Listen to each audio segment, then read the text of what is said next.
inyong dalawa. You there? Where Yes, you Sir na? Vic. Yes, Sir Vic. Vic, magandang tanghali po sa iyo, Sir Vic. Namiss ka namin ng tuluyan talaga. Medyo salamat, nakabalik ka na rin. At welcome back sa DCME. Magandang hapon po. Good afternoon, Sir Vic. Yung pagkakato ng ating kutingin ay medyo... Boss, mainit. Babae po kayo. Kamusta nga ito?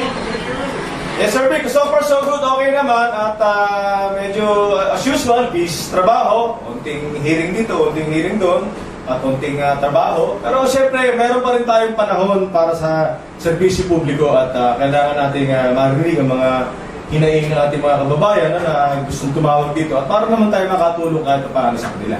Attorney Earl, kamusta ang San Jose? Ano ba? City na ba? City na? Yes, opo, City. At this coming October 30, magkakaroon po ng eleksyon, plebiscito regarding sa highly urbanized city. Wow, oo. Talagang pwede na tumakbong alkalde. Ayos na. Pwede na. Yeah? Alright, anyway.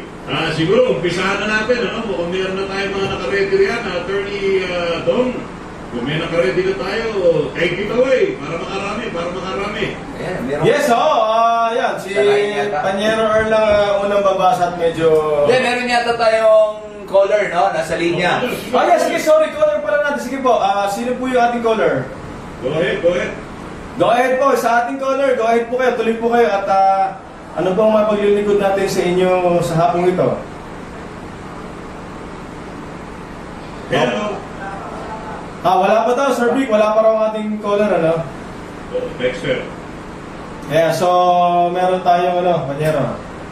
Meron ba Yes, tayo sir, meron yung phone-in na Yun yata yung tatawag, yung ating... Oo, napakarami kasing alam mo, buti nga meron pa rin tayong as my lawyer dahil alam mo, nakakalupot mga panyero nangyayari sa Israel, ha? Oo. yes, Sir Vic.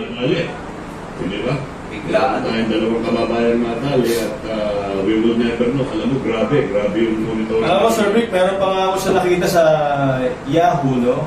Isang tattoo artist na bata na German. Nagpunta siya, bata siguro, mga teenager or early 20s. Nagpunta siya ng Israel para umattend isang festival. yung music Kasama ang festival. palad, nadakip siya ng ng mga rebelde. Hamas, oo. At meron siyang tattoo sa kanyang leg, sa hita niya. May picture na nakabalandre mga body, andun yung isang hita na same tattoo. Umiiyak ngayon yung nanay niya sa Germany dahil humihingi sila rin ng update kung nasa anak. Kasi huli niya nakausap yung anak niya bago mawala. Maybe, meron picture sa YouTube talaga nakakakilabot yung... Ang identification, yung tattoo sa hita. Yun, maraming mga katawan na nakapatong-patong, tapos nakalabas yung isang hita, andun yung tattoo ng babae, isang leg. So yun, bata yun. Well, siyempre, hopefully, wag sana siya, pero siyempre, alam na ng mga magulang yun, tsaka yun naman nakakalungkot. At nakarinig ko rin, Sir Vic Panyero, may isa daw Pilipino ngayon na nawawala, although i-confirm pa. Ang pagkakaalam ko, parang 7 ata o 5 ang mga Pilipino nasa kamay ng... May mga nalocate na. Alam mo, ang problema yan, we would never know at this early kung ilan ang nawawala, kung ilan sana walang casualty, kasi napakaaga pa, at saka hindi rin makadiskarte ng maigi yung mga pwersa yung mga friendly forces, dahil hindi sila maka-atake, may hawak ng mga hostages, baka pag kinanti mo, gumalaw ng hostage Tama, Sir Vic. Di ba? Yun na nakakatakot doon. Karamihan naman sa mga terorista, yan lang ang panlaban. Yung human shield. Yung tawag mga hostage para hindi magalaw. Pero ang isa rin namin ko, Sir Vic, pinag-uusapan ngayon sa international community, bakit daw nakalusot sa intelligence ng Israel ang mga atake? Dahil sa totoo lang, Sir Vic, MI6, ano ba sa Britain? Mossad! And then sa Great Britain, MI5 at saka CIA, sa totoo lang, mas MI6 ba? MI6 at saka ang sa CIA na US, pati ang KGB ng Amerika, mas matindi pa rin ang intelligence ng Israel kumpara sa iba. It's a worldwide knowledge na pinakamatinding intelligence community. Yes. Mas matindi sila sa CIA o kaya sa mga KGB. Pero nalusutan pa rin sila sa nangyaring ito. Kaya nga sinasabi, dapat daw, yun ang binibigyan ng intelligence sa ng confidential fund, yung Mossad. Yes, oo. Okay. Meron po yata tayong si Tony Hildo, magre-report yata. Okay, sige. Take it away, Tony Hildo, please come in. Sa akong bigat mga kuyang, nagsagawa ng pagtutulong ang mga opisyal ng Philippine Embassy sa Israel at ang isang daang mga leaders at coordinators ng iba't ibang Filipino community groups and organization doon. Pinalakay sa pulong ang security situation sa Israel, safety guidelines ng Israel, home front command at ang mga paghahanda sakaling lumala pa ang kaguluhan sa pagitan ng Israel at Hamas terrorist group. Ito na ang pangalawang pagpupulong ng mga opisyal ng Embahada at Filipino community leaders doon kaugnay ng kaguluhan sa southern Israel. Una na nagkaroon ng virtual meeting sina Ambassador Johnny Lailo, BMWI si Hans Leo Kapdat, OWA Administrator Aaron Ignacio at Filipino community leaders sa Israel at concerned family members sa Pilipinas matapos ang pagsiklab ng matinding bakbakan sa nasabing bansa. Para sa impilang may paninindigan, ako si Don Hildo nag-uulat sa DCM 1530 ang Radyo 1. Alright, maraming salamat, Tony Hildo. Antabayanan po rinyo yung iba pang follow-up reports pa kaugnay po ng ginagawa ng iba't ibang ahensya ng ating pamahalaan kaugnay po sa pakikipag-coordinate. Another problem here, mga attorney, hindi basta-basta ma-evacuate yung mga kababayan natin dahil hindi natin alam ang sitwasyon ng mga airport sa Israel. Kung ito'y baka hindi natin alam, may mga bangka na ron, di ba? Baka may mga kalaban na ron, yun ang medyo delikado. Kaya mahihirapan pa. Not at this early. Hindi pa ganito. Alright, so ano na ang sitwasyon dyan? Meron tayo sa... Meron ba? May caller tayo. Wala pa. Calling pa lang daw siya, si Mary Ann. Although, as of the moment, calling pa lang ata. Okay na po, Sir Vic. Andiyan na po, nag-sign up, nagbigay na po ng senyales sa, sa... Hello, good afternoon, Mary Ann. Good afternoon po, Ma'am Mary Ann. Sige po. Yung kapitbahay po kasi namin, may nakaiba po kami lupa sa kanila. Okay. Tapos po, ang ginawa po namin, nagpasukat po kami. Ma'am, hinahani po yung radyo ninyo. Hinahani yung radyo ninyo. Nagpipidback. Dito po ako sabi. Yung radyo po ninyo pakinaan. Oo, nagpipidback. Okay na po? Yan, sige. Okay na po. Tapos po, yung nagpasukat po kami, hindi po yung original na po yung sinukat nung nagpasukat kami, yung ano po. Yung sukat pa rin po ng kapitbahay namin. Okay, sige po. So, ano po ang inyong katanungan sa hapong ito? Kasi po, ang tanong ko po, kung may nakain po kami lupa sa kanila, bakit po ang ginawa ko ng kapitan namin, in-adjust ko yung lupa namin sa may kalsada. Opo, sige po. Sino po nag-adjust ng lupa? Yung kapitan po namin, lumit po yung kalsada. Saan po lugar ito? Saang city or municipality? Bulacan po. Bulacan, okay. O, yan. Sa Bulacan. Sa Bulacan? Ito mga nasa Tamaria, Bulacan po. Santa Maria, okay. So ano po ang katanungan niyo ulit para maliwanag po tayo sa aming kasagutan? Oo. Kung napupukan po ba yun, sa kalsada po kami kumain kasi i-adjust mo yung lupa namin sa kalsada kasi daw po nakakain daw po kami ng lupa. Okay, titulado ba ang lupa nyo? Hindi pa po nasalan pero bayad na po namin yung lupa namin. So wala pa kayong titulo? So meron ba ho kayong hawak na tinatawag nating approved land technical description, approved na ng LRA at saka DENR? Para ho doon sa technical description, meron ba po tayong hawak? Pero sa ako, ano po ba nila, ano na daw po sa munisipyo itong mga lupa? Then, Dito. tanong dito pare, kung ano ba ang hawak mong katibayan na magsasabi na inyo ang lupang yan? Yes, oo. That's right. Titulo or tax deed. Ano po? Net of sale po sa yung land title. Ang tawag po. So may titulo po kayo? May hawak po kayong titulo, ma'am. Opo. Okay. Ilan ang square meters ng titulo nyo na naka... 100 po. So may exact boundaries talaga, no? May titulo kayo na 100 square meters. Opo. Meron din po kami, may ano tawag po dito, may plano rin po kami ng hawak. Ayan, oh. Nakapangalan po yan sa inyo. Hindi, legal sale pa lang. Malamang ang titulo ko, nakapangalan pa lang sa taong pinagbilihan niyo po, ano? Opo, Oo. basta po nakapangalan. Aha. So, ganito yan naman, no? Unang-una kasi, ang titulo po natin sa property, meron yung tinatawag na technical description. Ngayon doon po sa technical description, naandun po yung meets and bounds na tinatawag. Para kung makita nyo yan, dapat ito pinapa-relocation survey nyo sa isang geodetic engineer. At ang geodetic engineer po ay sila po ang magpapatunay ng tinatawag nating boundaries po nyo. Kasi usually po ang isang property, typical, 4 po na kanto yun eh. Unless may mga ibang properties, may 5 kanto, merong may 6, and so on and so forth. Pero pinaka-basic po yan, 4. So sa 4 yung kanto yun, dapat na papasok po yun doon sa technical description. At yan po ay pagsisilip lang po yan ay geodetic engineer. At nakabase po yan sa technical description ng titulo at nung sinasabi po yung approved plan ng LRA tsaka ng DNR. Ngayon, yung sinasabi niyo pong merong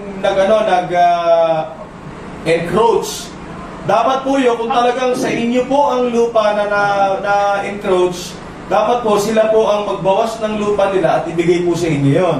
Ngayon, yung ginawa naman ng barangay nyo, chairman, o kung sino naman po yun, na inilagay kayo sa kalye, mali po yun dahil hindi po tama yun at hindi nyo po pwede sakupin ang kalye. Dahil ito po ay tinatawag nating beyond the commerce of man.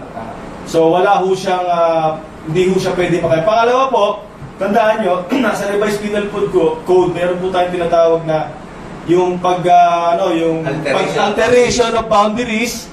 Excuse me, pag inilabas nyo ho ang mohon, inilis yung mohon at inilipat nyo, maaari ho kayo magkaroon ng criminal liability. Kung sino man ho naglipat ng mohon, pwede ho siya yung alteration of boundaries ng mga mohon. Hindi ho po pwede yan. Kaya ho, pinagpasukat po kami, hindi pa po dumarating yung kapitan namin, pati yung kalaban po namin lupa. Sabi ko nung nagsusukat, tama naman po 100 square meters po yung lupa namin na tinitirikan ng bahay. Ngayon, nagtaka po kami, kasi pagdating po ng kapitan, nawala na po lahat. Yung sunod na pong sukat na po ng kapitbahay namin. Hindi po yung original na buwan po ang nangyaring sukat. Yung pangalawang sukat na po nila. Wala pong authority kung sino man doon sa barangay na naglipat nun. Ang pwede niya lang gawin siguro, mag-issue siya ng certificate of file action at hayaan niyo po ang mga partido ang magsampa o magdala ng problema sa hukuman o sa mga ibang abogado na maaaring tumulong sa inyo. Pero doon sa nangyari yun, pagkakalipat ng barangay, hindi ho tama yun, wala silang karapatan.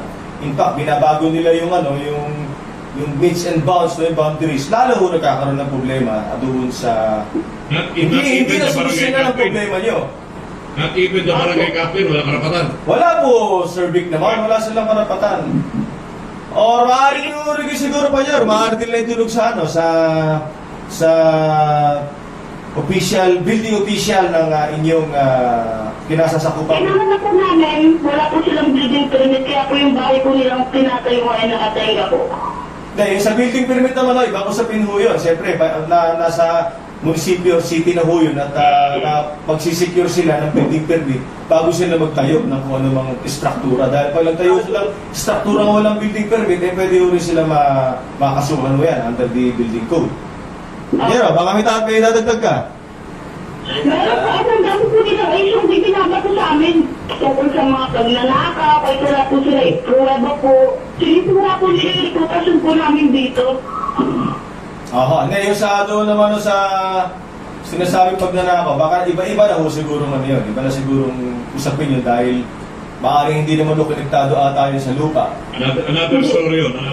So doon muna po tayo siguro sa may lupa para tututok po tayo sa isang suwestyon. Apo, ma'am. So dalahin nyo, dalahin nyo muna sa geodetic engineer, pasilip nyo po, yun po ang pinakasolusyon nyo sa ngayon. At kunin nyo yung mga kaukulang pumunta kayo sa building official, no? Sa city o sa municipality, sa akin nakatira, Kung meron sila mga kaukulang permit po para doon sa pagtatayo ng bahay, building permit, pag-fence, kung may fencing permit sila, and so on and so forth po. Otherwise, kung wala po, ito yung magiging violation po ng isa ng mga... At saka bakit pa hindi masukan ng barangay captain? Actually, Sir Vic, yun ang medyo hindi tama dahil ang barangay dapat nagpapaayos lang sa kanila. Nag-mediate. Nag-mediate na po. Kung ano man ang dapat wala silang physical na action na gagawin, no? At parang pinaburan pa nila yung isang kapitbahay dahil inusok na nila yung property. Ako po ng lahat ng tao dito kasi nawalan po na ang daan yung nasa likod. Oo, siyempre, mababago yung kalye. Hindi po pwede yun kasi ang kalye ho ay para sa lahat. Nung sinakop nyo ho yun, parang napunta ko sa kayo lang nakinabang, pa hindi na ako makinabang publiko. Dahil beyond the commerce man ho, beyond the commerce of man ang isang pong kalye. May hiwalay pong titulo yun. Ako may nakiwalay kong titulo. Nasabi din po yung ano po ng titulo ng daan. Aha. Pero paano yung attorney? Wala pa sa pangalan nila yung titulo. Well, yung doon naman po, kung meron naman silang sapat na katibayan sila nakabili, siyempre, ang pwedeng gawin po talaga nila dyan, technically dapat, ipatransfer po nila, pakonsolidate nila sa kanilang pangalan. Kasi hanggang hindi nakapangalan sa kanila, siyempre, as far as everybody's concerned, kung sino yung nakapangalan sa titulo, siya may-ari. Pero kung meron ka naman proof of ownership, kagaya ng deed of sale, or assignment of rent, o kung ano mang conveyance of title na hawak nyo, dapat o gawin niyo, ipatransfer niyo sa pangalan niya para maging talagang ganap na kayo na ho talaga nakapangalan doon sa property po ito. Opo, ma'am. Okay. Salamat po, attorney. Sige po, maraming salamat po. Wala ka naman po. Alright, sige. Mag-iipon lang tayo ng mga caller ha. Babalikan namin kayo mga attorney. Meron lang tayo report mula Malacanang. Kaugnay pa rin ito ng dalawang Pilipino naging biktima diyan po sa bansang Israel. Harley Balbuena, Harley, please come in. Yes, magandang hapon Kuya Vic and attorneys. Hindi pa na-retrieve ng Philippine Embassy sa Israel ang katawan ng dalawang Pilipinong namatay sa Israel kasunod ng pag-atake ng Palestinian militant group na Hamas. Sa press briefing sa Malacanang, inihayag ng mga opisyal ng Philippine Embassy sa pangunguna ni Philippine Ambassador June Nilayo Jr. na nakikipag-ugnayan pa sila sa Israeli authorities upang ma-retrieve ang katawan ng mga biktima. Sinabi din ng embahada na nasawi ang dalawang Pinoy sa Kibbutz City noong unang araw mismo ng pag-atake ng Hamas. Ibinahagi ng embassy na nakatanggap na sila ng request para sa pagpapauwi sa bangkay ng dalawang Pinoy. Ang mga namatay ay isang 33 anyos na babae na tubong Pangasinan at 6 na taon nang nagtatrabaho sa Israel, habang ang isa naman ay lalaki, 42 anyos na tubong Pampanga. Mula sa Malacanang. Yes, Bebe. Pero hindi pa sinabi, Harley, ang identity ng dalawa, hindi pa binunyag. Of course, hindi nila i-disclose Siyempre, dahil bilang pagrespeto na rin doon sa kanilang pamilya na nandito sa Pilipinas. Dahil in-announce din kanina yung isa dito kasal, yung husband niya nandito sa Pilipinas, yung isa naman ay kasal din, di lang natin alam kung Pinoy din ang napangasawa or foreigner. Pero yung mga pamilya nila nandito, Kuya Vic. Meaning, hindi pa nare-retrieve yung mga katawan. Nandun pa sa site. Hindi pa nare-retrieve ng Philippine Embassy kaya hindi pa rin maayos yung repatriation for now. That is correct. That is correct. Alright. Sige. May official announcement na presidente, no? Kaugnay sa pagkamatay ng dalawa, no? Oo, siya ay nagpaabot kagad ng pakikiramay at pakikidalamhati doon niya sa pagkamatay. And at the same time, ay siya ay nagpadala mo rin ng umuli ng kanyang pagkondena doon niya sa nagpapatuloy na pag-atake ng Hamas, no? And tiniyak rin ni Marcos na siya, ang buong Pilipinas ay sumusuporta sa pagtataguyod ng kapayapaan alinsunod sa international laws. Alam mo, the problem there is it will take some time bago ma-retrieve ang mga katawan ng kung sino man. At only yung mga Pilipinong biktima, kundi marami sa mga biktima ang hindi agad-agad mariretrieve. Dahil nga, you know, you might never know na baka meron pang presence ng Hamas doon. Siyempre, delikado rin yung mga magre-retrieve niyan, yung mga otoridad. Delikado rin ang buhay nila. And kaya din kasi nagtagal yung pag-retrieve din sa mga katawan kasi ngayon lamang din na bawi o na-regain ng Israeli authorities yung control doon sa mga lugar na unang kinubkob ng Hamas. Kasi bago nila mabawi yan, ilang araw pang nakipagbakbakan. Diba? Kasi ilang araw ng binihag or binihag ng ng Hamas yung mga tao and yung village no Okay. na kanilang inatake doon nga sa Israel, particularly doon sa southern Israel. Ay, nako, pakikiramay po Hmm. natin sa pamilya ng dalawang Pilipino. Thank you, Harley. Okay, yan muna ang update mula sa Palasyo ng Malacanang. Ako po si Harley Valbana ng DZME 1530, ang Radyo 1. That's the problem there. Yun yung pagre-retrieve, yung pagbabalik sa Pilipinas ng mga magiging casualty. Sana ho, wag na umaragdagan. Sana Yes, eh, Sir wag na- Vic, oh. Alright, mga lawyers, ano na balita? Okay, meron pong nag-message, no? May nag-message po. Okay, go ahead. Galing po kay Rosalie. Basahin ko na, Sir Vic. Go ahead. Gandang tanghali po. Ihingi ko po ng advice. Nahihirapan na po kasi kami. May sister po ko at may asawa siya. Tatlong anak nila, kasal po sila. Ngayon po ang kapatid ko, may kinakasama na ibang lalaki. Naghiwalay sila ng asawa niya dahil madalas na panlalalaki ng sister ko. Okay? Sister ko may... okay, ano yung susunod? Pakiangat nga, pakiangat. Pakiangat po. Okay, yan. Wala na po. So parang lalaos na yan, hypothetical ngayon ang approach ng kasagutan ito kasi nabitin tayo eh. Na ibang lalaki na wala sila nasawa na dahil ano po ang tanong doon? Wala ang tanong doon. Oo, nasa na ang tanong? Parang medyo bitin po ang naisulat natin. Kaya, Iyan. So nawala. ayan. Ito na lang, Panyero. Okay, isa pa. Galing kay Gingging, okay? Good PM po. Hihingi ko sana ng advice kung paano pwede gawin ng ate ko. Nagpakasal po siya noong year 2000. Nagkaanak po sila ng isa. Naghiwalay po sila dahil minamaltrato po siya. Tapos po nung kumuha po siya ng marriage certificate sa PSA dahil po gagamitin po ng anak niya ay dalawa po nakalagay sa record ng asawa niya na rehistrong kasal. Nakalagay po doon kasal po kasawa niya sa una noong 1996 at yung isa po ay year 2000. Ano po ba dapat gawin ng ate ko dahil po sinasabi ng lalaki na kasal na po pala siya sa una. Yung tita po kasi ng lalaki ang nag-ayos na requirements nila noon dahil 18 years old pa lang po ang kapatid ko. Okay? Okay. May dalawang marriage, no? Isang 1996 saka 2000. Okay? Yung pangalawang dalawang kasal? Opo. May dalawang kasal yung lalaki. Okay. Hair niya, ha? Oo. So, itong kasal na pangalawa, nagkahiwalay din. Ano daw po ba ang gagawin niya? Okay.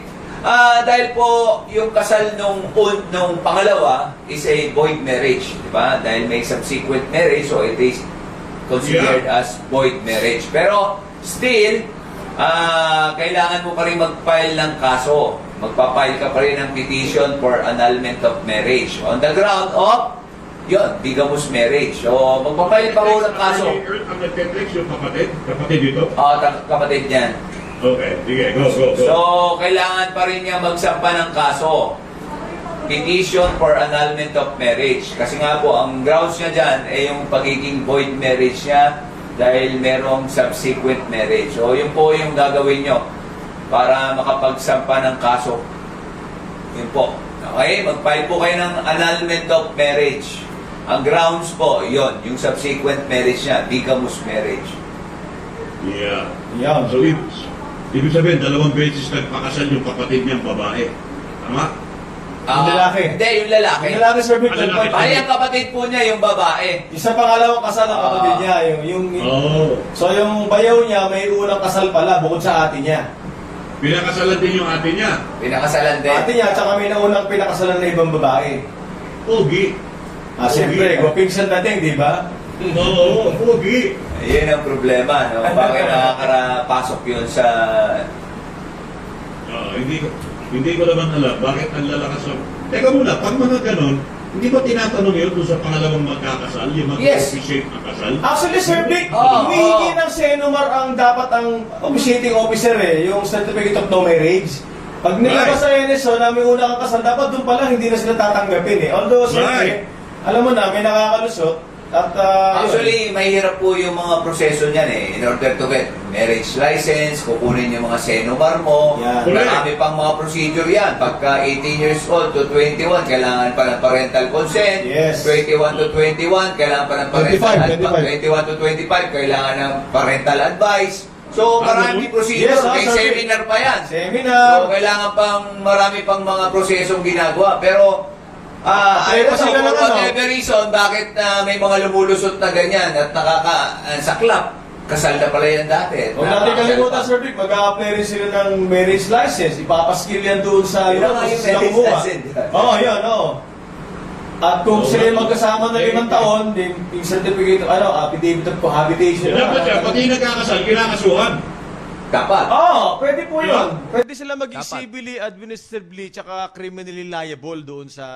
Kasi meron tayo, Sir Vic, sa revised penal code na tinatawag na, yung premature marriage, no? Yung incomplete marriage, incomplete yung mga elemento. Pag ikaw may ay ganun ba? nagkasal na alam mong kulang ng marriage license at pinayagan mo ikasal, kahit na alam mong wala, Or any makakasuhan ng document for premature that marriage. matter, Oh. not only marriage license. Oo, Kung pwede naman yun. dokumento ang Makakasuhan kailangan, yung, pag kulang, yung mga parties negative. saka yung officiating priest. Oo. Okay. Okay. Sige. Klaro yan, ha? Okay. Sige, ano pa? Meron pa? Go! Oh, saan mo na? Hindi ko mabasa pa. Kay pangalan nito? Jennifer. Okay. Good Jennifer. evening po, attorney. Hingi po sana ako advice. May kalipin partner po ako dati, 4 years. Okay. Okay. And 5 buwan kami, naggawa po kami ng bahay, pero gastos ko po lahat. Okay. Ang lupa naman po ay rights lang. Okay. Kasi mama niya nagpakasal, niya matagal na nanirahan sa lupa na yun. Pero sa bahay po, gastos ko po lahat kasi nasa abroad ako, meron naman po akong hawak na mga resibo lahat ng padala ko. Okay. Tapos sa bahay po sila ngayon ang nakatira doon.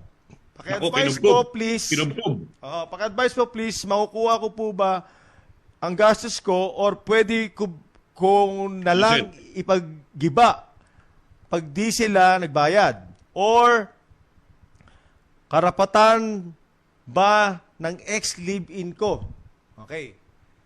So, diyan po sa sitwasyon na yan, unang-una, kasi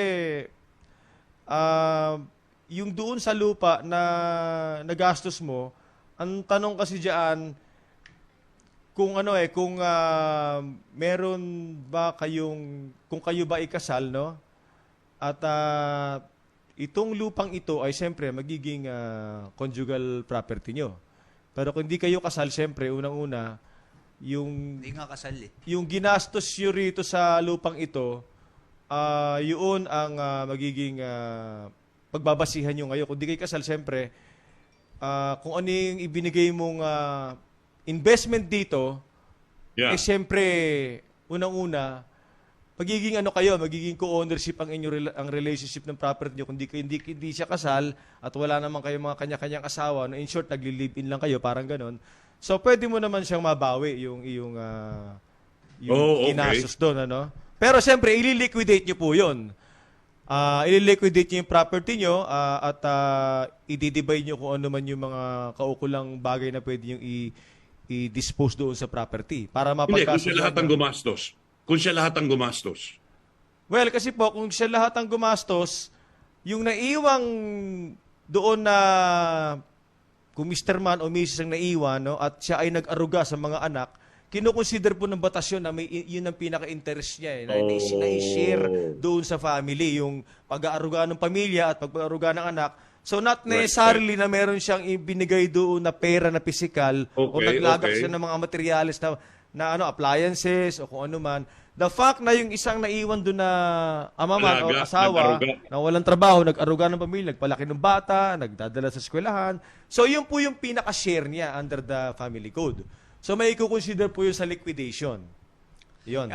Yan yung it will be governed by co-ownership. Yes, co-ownership po siya. Co-ownership Pero yan. kasi hindi maliwanag doon kung meron silang kanya-kanyang kasal nung araw pa bago sila nagsama. Basta walang legal impediment. Sa walang legal impediment yun po. Pero kung may legal impediment po, yung lalaki, May Kasal. dating asawa, yung babae, may dating asawa, nag-live-in sila. So, iano po yun ng batas. Yung actual na nai-contribute mo, kasi pasok po yun doon sa conjugal property or absolute community nung unang kasal nila sa kanya-kanya. Okay. Oho. Pero kaya po, magkaiba ho yung proseso, yung procedure, pagka pareho kayong walang asawa or sa inyo may legal impediment, magkaiba po yun ng procedure. Okay. Ibang sitwasyon. Mas madali po yung yung pareho kayo single na nagli-live-in lang kayo. Yeah. Ayan, yung ano lang yun ang pagbabasihan din yung na-contribute at saka yung lalaki or babae nag-aruga, may share siya sa liquidation.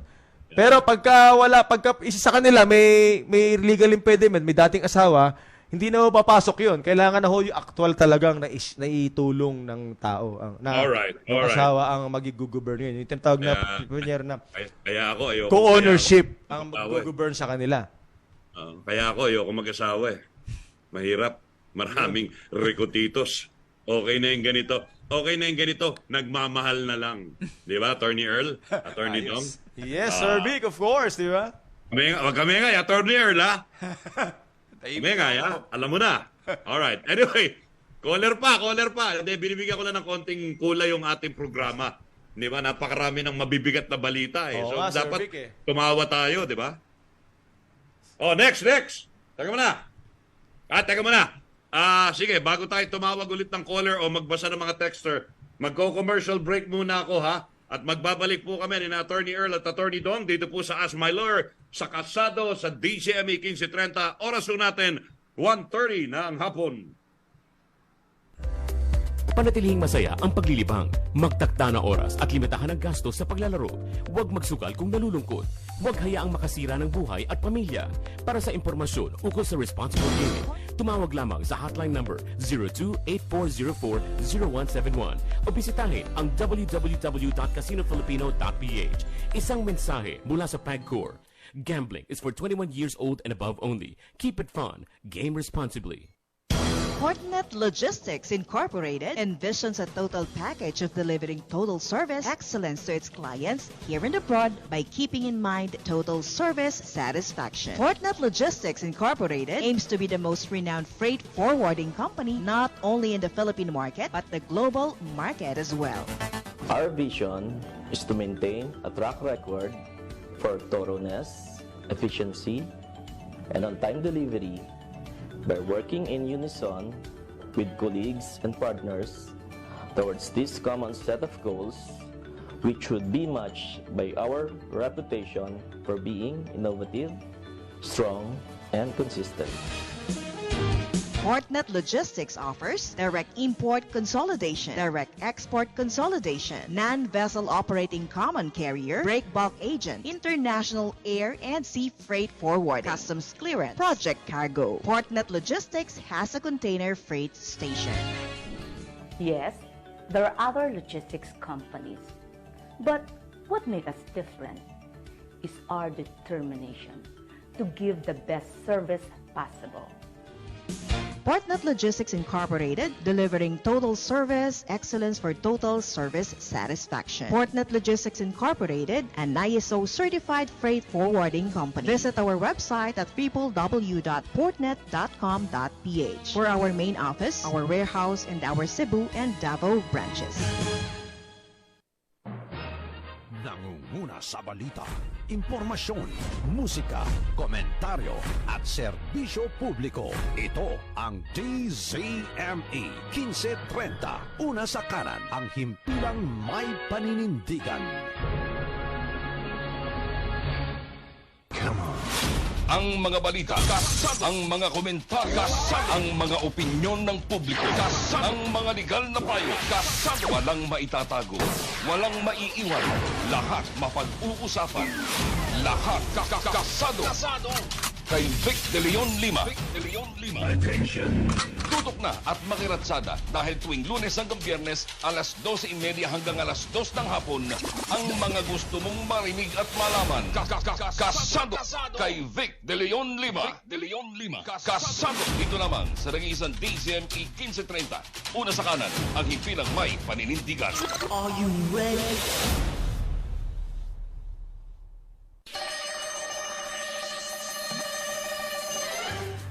Alright, tuloy-tuloy ho tayo. We have 33 minutes after 1 o'clock in the afternoon. Dito po sa Kasado sa DCME 1530 Ask My Lawyer. Today being a Wednesday. Today is October 11, 2023. Araw po tayo ngayon ng Miyerkules. And of course, we have with us sina Attorney Earl Tan at Attorney Dong Tumuran dito po sa Ask My Lawyer. Doon po sa mga nakikinig, may oras pa ho, habol pa ho kayo para po matugunan ang inyong mga katanungan na may kaugnayan sa usaping legal. So what's the situation? Attorney Earl, Attorney Dong sa studio, may caller na ba? Yes, merong message, no? Galing po kay Princess at babasahin ko na po, Sir Vic. Go ahead. Hi po, ask ko lang about sustento. 2 years old po ang baby ko nang maghiwalay kami ng ex-boyfriend ko. Simula noon, wala na kahit 5 na nasustento na natanggap ang bata. Ngayon po, 11 years old na ang anak namin. I asked him once about sa sustento kasi siyempre lumalaki na ang bata. Malaki na din po ang gastos. Ang gusto niya, magsusustento siya pero sa kanya titira ang anak namin. Kaya hindi ako pumayag. I'm working mom and at the same time college students. Wala na sana ako plan humingi ng sustento kaso naaawa ako sa anak ko. Kaka-birthday lang niya last October 8 ni pagbati galing sa ama, wala man lang. Di naman naka-block sa FB ng bata. I stalk my son's father, nakita ko, pinag-birthday niya ng bongga, yung anak niya sa wife niya ngayon. Magkasunod lang ang birthday nila ng baby ko. Lalo na akong naawa sa anak ko, like di niya ba deserve makatanggap galing sa ama niya. Kung ilalabang ko po ang sustento ng anak ko, may chance po ba? Wala pa po akong asawa at walang ibang anak. Okay? So, ganito po yan, ano? Actually, yung kasong yan, that is an economic abuse, no? Pwedeng kasuhan yung iyong ex-boyfriend ng violence against women and children. No? Dahil po sa economic abuse under ng BAUSI. Okay? So, ang pinakamagandang gawin niya, no? Dahil pwede nga siya magkaso ng BAUSI for economic abuse, dahil hindi talaga nagsusustento, talagang wala talagang sinusustento ever since, no? Pwede siya magpunta sa PAW.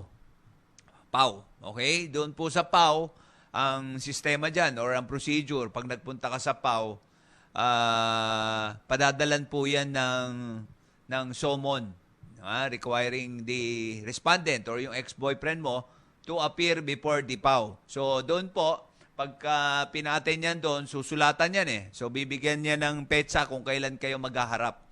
Pag hindi po yan nakipagharap o humarap doon sa preliminary conference na gaganapin ng PAW, pwede na po yung kasuhan. So, para makuha mo yung talagang karapat-dapat para nasustento para sa anak mo, pwede po yan. Who will settle the amount? Attorney Earl. Actually, doon po yan sa PAW, ano? Sa PAW kasi pag pinadala yan for a conference, pinag-uusapan doon, ano po ba ang trabaho ng tatay? Ano ang trabaho at ano ang kakayahan ng tatay para ibigay yung sustento. So, wala namang fixed amount pagdating sa sustento, pero still, dapat may sustento. Oo. Kasi marami talagang balatuba no? Maraming balasupas na anak-anak hindi ka susustento. Naku. Alright, anyway, yun po ang fine legal. Next, ano nga next? Okay, ang next naman po natin ay galing kay Gloria, no? Okay. Advice naman po, paano po kung nalaman mo na may babae asawa mo sa ibang bansa? Okay? Yan. Pwede mo ba siyang ipa-deport monthly? Ipa-deport monthly siya, magpapadala, nasa 50-40 monthly, may isa kaming anak, 8 years old. Nasa private naman, nag-aaral, nasa 60K, 60,000, yung tuition ng bata. Okay? At gastos lahat nung tatay niya, lahat ng hinihingi ng anak ko. Binigay naman niya. Okay. Ano mga grounds para mapadeport ko siya kasama niya sa ibang bansa yung babae? Thank you po. Ay, pag pinadeport niya, mawawala ng trabaho yung lalaki. Well, to be honest po, medyo masyadong Komplikado taas nung kanyang gustong maging aksyon dahil sa pagpapadeport po, medyo mahirap po yan dahil ang nadideport lang naman po actually nanggagaling doon sa kabila. Kung saan bansa, kung doon siya gumawa ng kalokohan, nyari, nasa Amerika siya or nasa Europa or kung ano man bansa. So usually magde-deport naman technically po, yung bansa kung nasaan siya. So kung meron siya nagawang hindi tama doon, yun ang magde-deport. Pero doon sa aspeto po ito, sinasabi niya na kung papadeport niya, medyo napakahirap po nun. Ang pwede niya po sigurong gawin dyan, kung ito po ang asawa niya ay meron tinatawag na PO sa yung purchase order or yung legal po ang pagpunta niya sa ibang bansa at meron siyang dokumento sa POEA, maaari niya naman po sigurong puntahan ang ahensya dito sa Pilipinas at sabihan po yun na ang kanyang asawa nga ay medyo nagkukulang nga sa pagsustento sa kanya at maaari pong tawagan doon atensyon ng principal doon sa abroad. At sa ganyang sistema po, maaari naman po siya sigurong matulungan ng ahensya through the agent o punta rin sa principal para naman, alam mo na, ibabalanse po nila yung sitwasyon ng sweldo ng mister papunta sa dito. Or, siyempre, kung worst comes to worst po at hindi talaga nasunod doon, siguro maaari niya namang kung ito po ay isang tinatawag nating professional, kunyari, seaman, isa siyang, yung engineer sa barko. Chief engineer. Chief engineer. Or kung ano man po mga profesyon niya, maaari siyang dumulog sa PRC para ho doon niya isuplong ang kanyang asawa na may babae sa ibang bansa. Siyempre dapat may ebidensya ka sa iyong aligasyon. Pero may ebidensya yun, attorney. Oo, may ebidensya kailangan mo ron. Napakahirap na ebidensya kasi galing pang abroad, ano?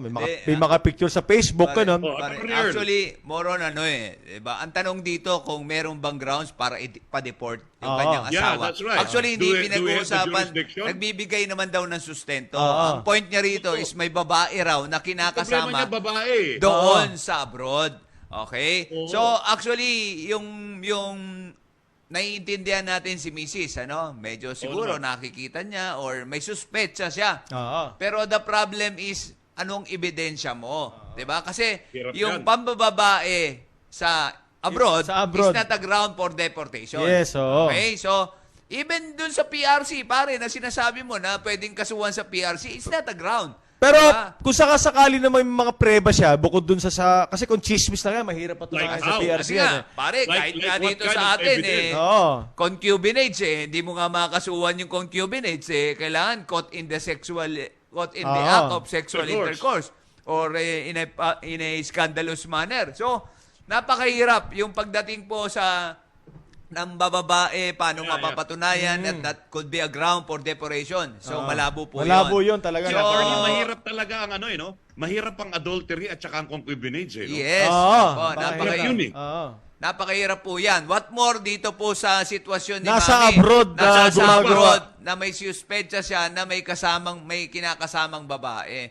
So, yung pagpapadeport, malabo po yun. Not unless meron pong grounds. Let's say, kung siya po may employment contract doon, pupuntahan nyo sa agency niya, tapos pwede mo i-reklamo sa POEA. Kung pinadeport niya yun, mas lalong gutom. Oo, walang trabaho. Yung pa isa, magiging problema niya, mawawalan sila income, lalo silang gutom. So, alam niyo yung ganyang mga sitwasyon, talaga pagdating sa pag-ibig, mahirap talaga. Medyo komplikado. Parang Facebook yan, is complicated. Hindi namin kinukonsinti yung lalaki. What we're saying here is, pinadeport mo yan, may babae, siya nagsusustento naman, pag nawala ng trabaho yan, zero. Tama, Zero. So, mahirap lang po. Kaya tayo ay nagsasabi lang po. Kami po, legal lang po. Legal advice. So, kung ano lang po yung payong legal. Pero kung tatanungin po tayo kung may grounds ba para ipa-deport yung asawa niya, wala po. Wala po siyang grounds. Hindi niya pwedeng gamitin na grounds. Sandali lang mga attorney, maputol ko lang kayo. Okay, Sir Vic. Flash report from Malacanang. Sige, pasok mo yung stinger ng flash report, Joe. Flash report. Sabi ko nga. Alright, flash report. Harley Balbuena, Harley, go. Yes, Kuya Vic, itinaas na sa alert level 2 ang sitwasyon sa Israel. Sa harap ng digmaan sa pagitan ng Israeli forces at Palestinian terrorist group na Hamas. Sa press briefing sa Malacanang, inihayag ni Department of Foreign Affairs Undersecretary Eduardo de Vega nasa ilalim ng Alert Level 2, ipagbabawal na ang deployment ng bagong Filipino workers sa Israel. Ipinaliwanag naman ni De Vega na ito rin ang status quo kung saan nakahinto talaga ang pagpapadala ng Pinoy caregivers sa Israel dahil kinakailangan pa ang panibagong negosasyon at gayon din ang government-to-government arrangement sa hotel workers. Muli ring pinayuhan ng DFA ang mga Pilipino, partikular ang mga turista, na ipagpaliban muna ang pagbisita sa Israel. Tapos sinabi naman ng DFA at ng Philippine Embassy na sa ngayon ay hindi pa nila inirekomenda ang mandatory repatriation sa mga Pilipino dahil bumubuti na umano ang sitwasyon at nabawi na rin ng Israeli authorities ang mga lugar na kinubkob ng Hamas. Mula sa Malacanang, para sa impilang may panindigan, ako po si Harley Valbuena ng DZME 1530, ang Radyo 1. Alright, DZME 1530. Flash Report. Thank you, Harley Valbuena, Malacanang. So, wala pa rin wala pa rin ano. Pero yung sinasabing bumubuti na ang sitwasyon, well, sige, tignan natin. Sana nga, magdilang anghel sila. Alright, tuloy tayo mga attorney, go ahead. Okay, meron daw pong katanungan si Jane. Good afternoon po. 1,540 square meters po ang lupa na pinamana po sa akin ng nanay ko nung nagdebut po ako. Okay. Pero kamakailan po, nagulat na lang po kami nang sakupin po ng isang pribadong kumpanya ang halos kalahati ng lupa namin nang walang pasabi o abiso. Wow. Pilit po namin hinaharap sa kontraktor ang original copy ng titulo ng lupa, pero lagi po nitong sinasampal sa amin ang governor's permit na hawak nila. Tanong ko lang po, kung ano po pwede namin gawin para maibalik po yung kalahati ng lupa namin. Maraming salamat po. Oh, yan. Okay. Well, sa sitwasyong ito, unang-una, kung ikaw ay merong titulong hawak doon sa tinatawag nating 1,540 something square meters, unang-una, at ikaw naman ay may titulo, dapat po talaga ikaw ang tunay na magmamayari niyan. Ngayon, kung ito naman ay sinakop ng ibang tao, at wala silang karapatang, or rather, wala silang pinangahawakang titulo, kung ano mang karapatan dyan, hindi po pwede yun. So, lumalabas po doon, sila ay nag-squat or nag-encroach, no, pumasok, no. So, ang yung sinasabi naman permit, governor's permit na sinasabi, hindi naman po ako makakita kung anong klaseng permit ang ibibigay sa'yo ng governor, ano, parang governor na inyong probinsya. Wala naman pong ganong permit na maibibigay yun dahil usapin lupa, pribado po ito, hindi naman pwede mangimasok dyan ang mga gobernor. So, yun po, siguro ang pinaka-remedyo pwede nyo gawin dyan, kung kayo naman talaga ang may titulo at kayo nasa posisyon at pumasok sila, pwede nyo sampailan ng forcible entry, no? Sa Metropolitan Trial kung saan po, or Municipal Trial kung saan makikita ang property. Pero siyempre, kailangan nyo pa rin po magpadala ng demand letter at dapat po ito ay ma-file nyo within a period of 1 year from knowledge of entry, no? Kung ito naman ay stealth, no, yung pumasok sila na walang yung strategy, or kung meron namang kung may puwersa naman, intimidation, from the time po na nagkaroon ng nag-cease, no, yung violence or intimidation, doon po magsisimula yung tinatawag nating 1 year. At pag lumampos po ito ng 1 year, at hindi nyo na i-file, magiging kaso nyo na po ay action publiciana or action reimbedicatoria. At ito naman po ay ipapasampan nyo sa RTC. Pero pinakaunang gagawin nyo muna, siyempre, demand letter at idadalhin nyo ito sa barangay para magkaroon kayo ng certificate of file action kung hindi sila aalis. Dahil tandaan nyo po, kung kayo naman talaga ang may hawak ng titulo at sa nakapangalan sa inyo, siyempre po, by all means, ito po ay covered ng torrent system, no, natin sa batas. At kayo naman po talaga ay may karapatan dyan sa lupang yan. Kung sino man po ang taong manghihimasok dyan, wala namang kaukulang titulo, siyempre, hindi ho sila under the law, wala ho silang karapatan. Except po, kung meron sila ibang may papakitang preba na, kunyari, sila ay nagrenta sa isang tao at yung ito namang nagparenta ay meron ding karapatan doon sa inyo. Although, medyo palayo na ho ng palayo yung ating explanation. Kaya, sa initial ho na inyong natanong, Yun na muna po ang ating may abiso dyan. Napunta kayong barangay, Alright. hingi certificate of file action, padalang demand letter, no? Within a period of 1 year from the time na mangyari po yung pagpasok, maipile nyo para maging ejectment po siya na simpleng kaso lang. At ito'y summary lang po. Ito ay sa MTC or sa municipality kung saan pong property makikita ang inyong lupa. Ayun. Alright. Okay. Thank you. Salamat po. Mga attorney, wala na tayong oras. Last message natin, Attorney Earl, please go ahead. Oh, yes. Meron po. Meron pa sana. Meron pa yata. Oo, Yan, wala no? na tayong oras. Wala na raw. Di bale, paalam na tayo. At maraming salamat po. At Attorney Earl Tan po. Kamusta po mga taga San Jose del Monte? Thank you. Maraming salamat po si Attorney Dong Tumuran at kamusta po sa mga kababayan natin dyan sa Cainta. No? Maraming salamat po. Gandang hapon po sa inyo lahat. Alright, at ipagdasal po natin ha, Yes, ang bansang opo. Israel, lalong-lalo na yung mga kababayan natin. I'll see you tomorrow. Susunod na ho ang palatuntunang Bet na Bet with Dr. Jock Carullo. Oras ho natin, 1:48 ng hapon.